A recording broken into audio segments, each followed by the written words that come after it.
Well, hello there. How's everybody doing today? You may be asking yourself now, what is going on? I decided to add something new to this channel. Besides me playing video games, I also want to talk a little bit about my other favorite pastime, comic books. I know with all the Force and Justice Leagues out in the theaters now, a lot of people are curious about the source material. I remember when I first saw the Spider-Man movie, I was fascinated by it and wanted to learn more about the character. So I started to read comic books, and I remember how difficult it was to find my way through the jungle of thousands and thousands of available stories. So if you want to dive into comic books yourself and learn a little bit about them, or you just want to hear your favorite weird Austrian dude talk about comics, be my guest to this new series. To be honest, I see myself more as a DC guy, and I'm pretty sure a lot of people are quitting the video right here and now, but hear me out. I'm in no way saying that DC is superior to Marvel. Either am I saying that it's the other way around. Both publishers have amazing characters and stories. It just happens to be that I resonate more with DC. Yeah, I think that's a reasonable thing to say. But back on track. What is the first thing that comes to your mind when I say Detective Comics? Probably Batman or Superman. For the time being, I want to focus on the Caped Crusader. Thanks to the animated series, Christopher Nolan's trilogy, the Arkham games and Warner Bros. Recent exploits, I think it's safe to say that everybody and their grandmother's dog knows who Batman is. Everybody is familiar with Bruce Wayne and the tragic death of his parents causing him to take up the mantle of Batman. But all the stories I mentioned before are just a fraction of Batman's adventures that are out there. So let's say you want to discover them for yourself. Where do you start? What do you read? Thanks to multiple reboots and different storylines, it can be really difficult to find your footing in the DC universe. If you want a short answer, here it comes. Just pick up a Batman comic and read it. There's nothing you could do wrong with that. If you want to dive deeper into the Batman mythos, let me help you with this little series. Today I want to talk about the book that introduced me to Batman. 1987's Batman Year One, written by Frank Miller and illustrated by David Mazzucchelli. And I'm pretty sure I butchered that name. I'm sorry, David. Let's start with the main characters of this story. And of course we start with Bruce Wayne. I don't think I have to introduce the billionaire playboy to you.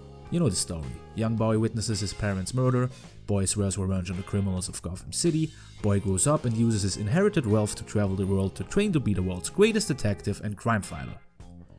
Well, now I pretty much introduced him. Never mind. The story starts with Bruce Wayne's arrival in Gotham City. He has been gone for 12 years and his return is a huge media attraction. Now you may expect him to jump right into his Batman costume to start fighting crime, but that's not what happened. He starts out small by disguising himself with a scar to serve in Gotham. Through Bruce's eyes we learn that there are dealers and thugs at almost every corner in Gotham, homeless people fill the parks, and he even attracts an underage prostitute. The working girl's name is Holly, and she's more important to the story than you may think. Her pimp and Bruce have an altercation, and Bruce knocks him out cold. In retaliation, Holly and her fellow working girls jump him. She even stabs him in the leg. Yeah, that's right, Batman got stabbed in the leg by a hooker. I'm sure that's something he isn't particularly proud of. Speaking of injuries, Bruce is getting hurt a lot in this story, but we will get to that later. Now, why did I say that Holly is important to this story? Well, besides being a working girl, she's also friends with Selina Kyle. Yeah, that's Selina Kyle, Catwoman. Selina isn't only friends with Hollow, they are kinda in the same business since Selina works as a dominatrix.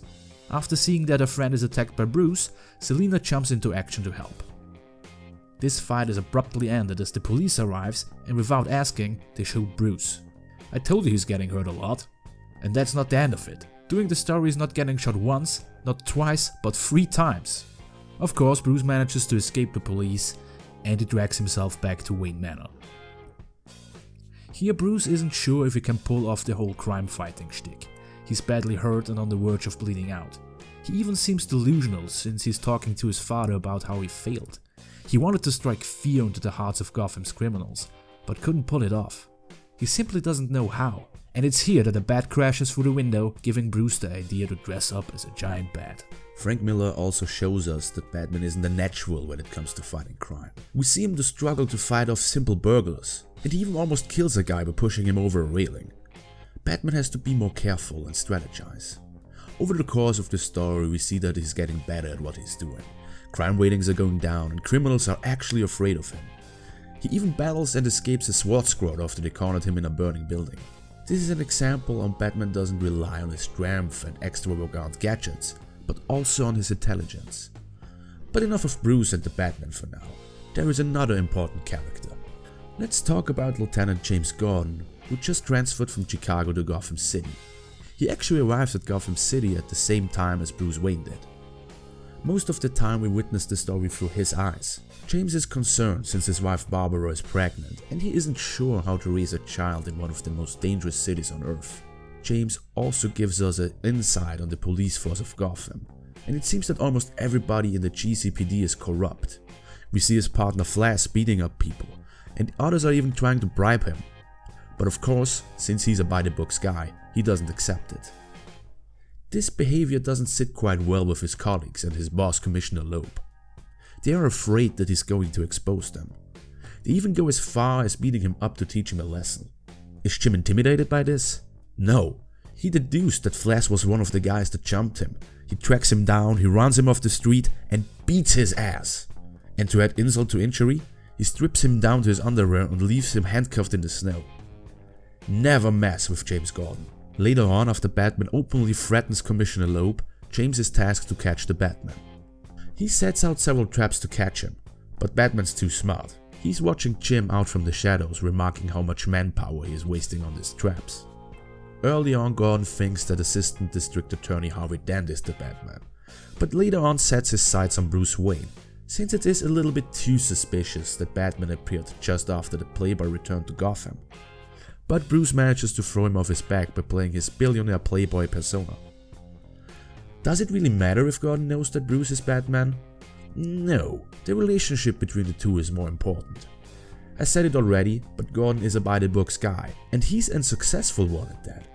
He's one of the few people in the GCPD that isn't corrupt or shady.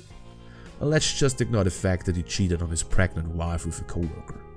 But even as he's getting blackmailed for the affair, he comes out to his wife confessing the whole thing. Because he knew that he messed up, and it's the right thing to do. Back on track to Gordon, Batman is just another criminal, a vigilante that belongs behind bars.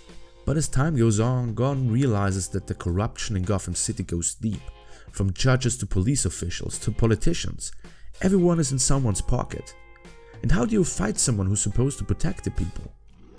Gordon realizes that Batman is the necessary evil, so to speak, the means to an end. There are of course more characters. There's the police commissioner Gillian Loeb, Gordon's boss. We learn early on that he has an intensive business relationship with Carmine, the Roman Falcone.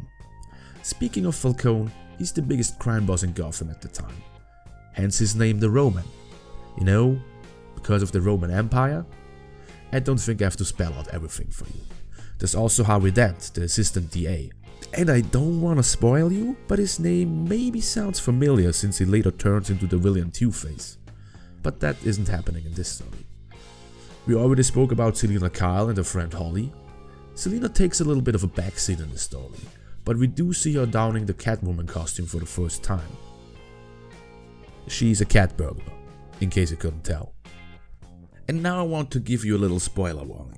Yes, I'm well aware that the story is 30 years old, but maybe there are people out there who want to read the book without knowing how everything plays out. Just check back at this time code. Alright, spoilers in 3, 2, Jim Gordon's son turns into the Joker. No, just kidding, I'm just messing with you. The story reaches its climax as Falcone hires his nephew to kidnap Gordon's wife and newborn child Jim, while the lieutenant is responding to a robbery. Batman deducts the Don's plan himself and rushes to save the family. Now, since it's daytime and Batman can't operate in the day, he has to disguise himself in a biker outfit. While Bruce rushes to the rescue, James figured out himself that something's wrong and arrives back home just in time to confront the kidnappers. He manages to take down 3 of the 4 thugs before he gets shot in the shoulder. Falcone's nephew flees with his son, and as Bruce suddenly shows up, James just goes ahead and shoots him to take his motorbike.